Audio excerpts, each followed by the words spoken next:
menodongkan pistol di mukanya Nike Ardila.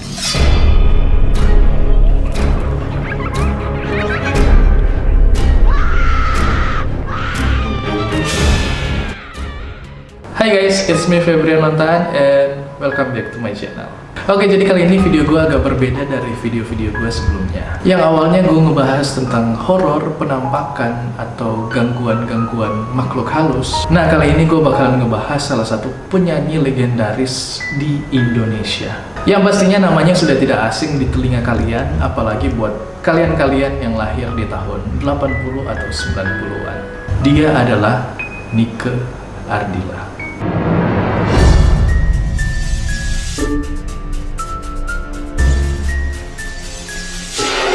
Dan sampai sekarang pun masih banyak orang-orang dan anak-anak muda yang menjadi penggemar fanatik meskipun Nike sudah lama berpulang. Gue sendiri pun baru mengenal lagu-lagu dari Nike Ardila 5 atau 6 tahun yang lalu saat masih SMA. Dan harus gue akui juga bahwa suara dan lagu-lagu dari almarhum Nike Ardila sangat bagus dan enak didengar. Dan perlu kalian ketahui juga bahwa Nike ini adalah anak yang sangat-sangat berprestasi saat dia masih kecil sampai dewasa. Pada umur 5 tahun, Nike sudah menjuarai festival di tingkat nasional. Menjadi penyanyi profesional sejak usia 11 tahun, sudah berakting sejak umur 11 tahun, merekam album pertama kali di usia 12 tahun, dan ini bukanlah album anak-anak. Pada usia 14 tahun, Nike sudah berhasil menjual album sebanyak 3 juta kopi. Pada umur 15 tahun, Nike mewakili Indonesia di Asia Song Festival pada tahun 1991 di China. Dan saat itu Nike menjadi peserta termuda dan menjuarai penyanyi pop terbaik se-Asia pada umur 15 tahun. Pada umur 16 tahun, Nike sudah membangun SLB atau Sekolah Luar Biasa untuk anak-anak tunagrahita. Wow, ini sih patut kita ambil contoh. Dan yang paling bikin gue kaget, pada umur 17 tahun sudah mempunyai 6 album, 7 single, dan 7 album komplikasi. Dan album-albumnya ini juga diedarkan di Malaysia, Singapura, dan Brunei. 8 dari 11 album mendapat penghargaan sebagai album terlaris. Album ketujuhnya mendapatkan penghargaan sebagai album asing terlaris di Malaysia pada tahun 1994. Dan album terakhirnya, Sandiwara Cinta, terjual lebih dari 5 juta kopi dan menjadi album terlaris di Indonesia. Sang legendaris juga bukan cuma berbakat di bidang nyanyi, tapi di luar itu dia berbakat juga sebagai bintang film atau sinetron dan menjadi seorang model. Pinter nyanyi, main film, main iklan, dan seorang foto model. Itulah Nike Ardila. Seorang bintang seperti almarhum Nike Ardila sudah pasti menjadi sangat populer di kalangan anak-anak muda, apalagi di kalangan pria saat itu. Tapi sayangnya almarhum Nike Ardila harus berpulang pada hari Minggu 19 Maret tahun 1995. Bahkan sampai sekarang pun masih banyak yang ikut mendaftar di fans clubnya Nike Ardila. Dan setiap tahunnya mereka selalu berkumpul dan memperingati kepergian sang legendaris yang mereka sayangi dan cintai ini. Oke, jadi sebelum mengalami kecelakaan, Nike sempat menunjukkan hal-hal atau tingkah laku yang aneh kepada teman-teman dan orang tuanya. Salah satunya adalah, jadi sebelum Nike berangkat, Nike sempat ngomong ke maminya, "Mami, maafin Neng ya, karena selama ini Neng suka bohong sama Mami. Bilangnya mau syuting malah main. Bilang mau pemotretan malah jalan-jalan." Terus akhirnya maminya menjawab, "Gimana mau masuk surga kalau Neng suka bohong?" Nike pun menjawab, "Neng janji enggak bakalan keluar malam lagi. Dan ini adalah yang terakhir." Wow. Dan sebelum tragedi kecelakaan, Nike sempat memberi pesan kepada Atun atau asisten, "Ingat, bila suatu saat nanti kamu menjadi orang terkenal, kamu jangan lupa sama orang yang ada di bawah kamu." Jadi itulah pesan singkat dari seorang penyanyi legendaris Indonesia, Nike Ardila. Ada banyak konspirasi yang datang dari para penggemar maupun bukan penggemar dari Nike Ardila. Oke, jadi kronologi dan konspirasi kematiannya seperti ini. Pada tanggal 18 Maret 1995, pukul 8.00 pagi, dari rumah Jalan Mangga Fatmawati, Nike melakukan perjalanan menuju Bogor dengan mengendarai mobil Honda Civic Genio. Mereka sampai di Bogor sekitar jam 11.00 dan Nike melakukan syuting sampai pukul 19.00 atau jam 7 malam. Karena Nike udah punya janji ada acara dengan salah satu majalah di Bandung, akhirnya Nike izin untuk pulang lebih cepat. 18 Maret jam 8 malam, dia melakukan perjalanan ke Bandung dan tiba di Bandung pada jam 11 malam di rumahnya. Dia mampir ke rumahnya dulu dan mengobrol dengan mami papinya. 19 Maret 1995, tepatnya di jam 00.00 atau jam 12 malam, mereka berangkat ke Hotel Jayakarta Bandung untuk menjemput Gugun Gondrong dan lain-lain. Dan pada jam 1 malam mereka berangkat ke BRI Tower. Sampai di BRI Tower, ketemu Titi DJ dan teman-teman yang lain. Nah, di sini mereka ngobrol panjang lebar sambil bercanda.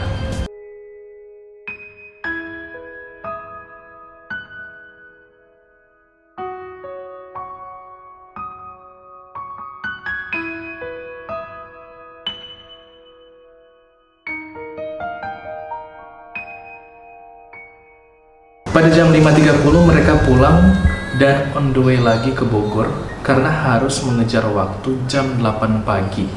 Jadi jam 8 pagi itu mereka harus sampai di Bogor untuk melakukan proses syuting lagi.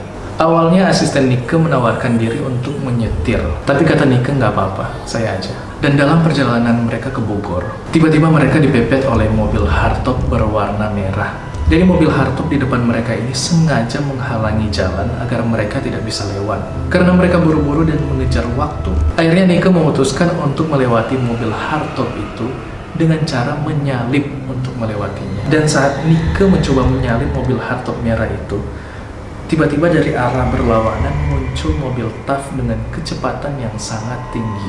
Dan disitu karena kaget dan shock, akhirnya Nike membanting setir ke kiri dan membuatnya menabrak pilar beton di Jalan Edi Marta Dinata, Bandung. Sehingga membuat mobilnya hancur dan Nike pun meninggal. Menurut pihak kepolisian yang menangani kasus kecelakaan Nike, mereka memberitahu bahwa kecelakaan ini tidak direncanakan dan murni tanpa adanya bukti bentuk tindak kejahatan atau kekerasan. Dan anehnya lagi, versi resmi yang dilansir dari pihak kepolisian, di sana tidak ada cerita hardtop berwarna merah.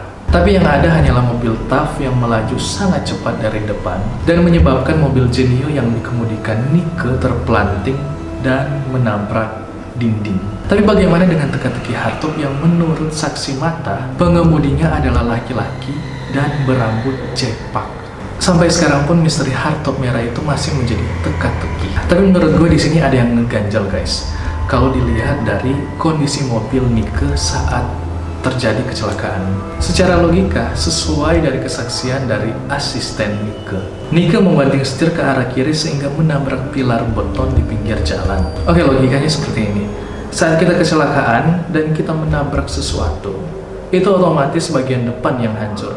Sedangkan mobil Nike saat terjadi kecelakaan itu bukan bagian depan yang hancur, tapi bagian samping pas di kursi pengemudinya. Ada juga yang memberi pendapat saat dia membanting setir ke kiri, mobil hardtop yang melaju dengan sangat cepat itu menabrak bagian pintu mobil Nike Ardila. But who knows? Mungkin kalian yang punya data atau informasi lebih lengkap bisa komen di bawah. Dan yang paling ngeganjal menurut gue adalah ibu Nike Ardila yang bernama Ning Sirat baru mengetahui kematian dari putrinya 3 hari setelah Nike Ardila dikuburkan. Nah, sebagai orang tua harusnya ibu dari Nike Ardila ini dikabari lebih dulu. Tapi di sini ibunya tidak tahu sama sekali kalau anaknya sudah meninggal. Ibunya hanya dikasih tahu kalau putrinya itu mengalami kecelakaan dan dirawat di salah satu rumah sakit. Dan selain itu ibu Nike tidak tahu apa-apa. Ibunya baru mengetahui kematian putrinya 3 hari sesudah jenazah dikuburkan. Dan itu pun ibunya mendapatkan informasi bukan dari kepolisian, bukan dari manajemen, tapi dari teman-teman artis terdekat Nike. Nah, dari kejadian ini terlihat sangat jelas bahwa kematian dari Nike Ardila disembunyikan dari banyak orang, termasuk ibunya sendiri. Ada banyak konspirasi yang datang dari mulut-mulut netizen. Dan salah satunya juga adalah keterlibatan keluarga Cendana. Dari berita-berita yang gue baca, kecelakaan Nike Ardila itu ada sangkut pautnya dengan keluarga Cendana. Buat kalian yang tidak tahu, apa sih keluarga Cendana itu? Jadi keluarga Cendana itu adalah keluarga besar Presiden kedua Indonesia, yaitu Soeharto. Dan keluarga Cendana ini mempunyai pengaruh yang cukup besar di era itu. Nah, sebelum Nike Ardila tewas, dia ternyata terlibat skandal asmara dengan pacar Eno Sigit yang bernama Tommy Nasution, yang adalah seorang perwira angkatan udara. Jadi Eno dan Tommy ini sudah menjalin hubungan selama 6 tahun.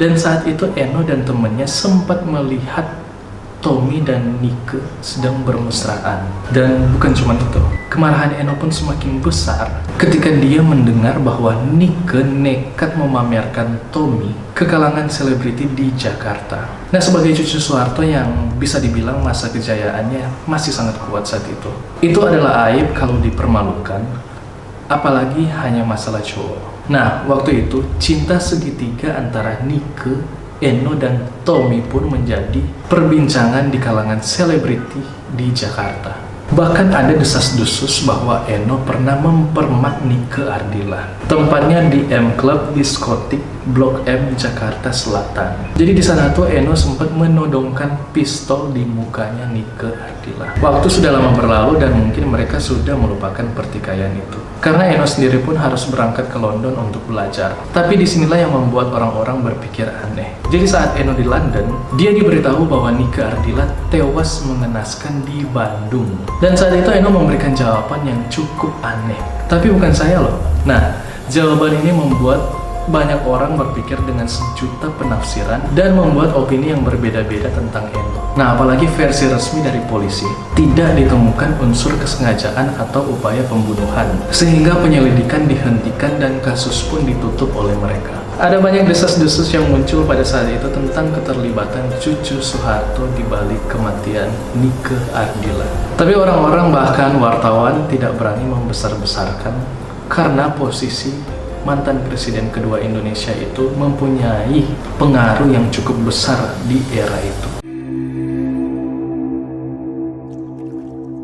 Bulan Maret kemarin, genaplah 25 tahun Nike Ardila meninggalkan para penggemarnya dan seluruh keluarga. Tapi nama Nike Ardila dan lagu-lagunya selalu menjadi inspirasi dan kenangan manis bagi banyak orang. Neng sudah pergi, hanya itu kalimat yang bisa keluar dari mulut ibunya saat ada yang berziarah dan berbelasungkawa di kubur Nike Ardila. Semua memang terasa sangat cepat. Gadis manis yang semasa kecilnya bercita-cita ingin menjadi pramugari agar bisa terbang mengelilingi dunia, sekarang sudah terbang jauh dan sangat jauh.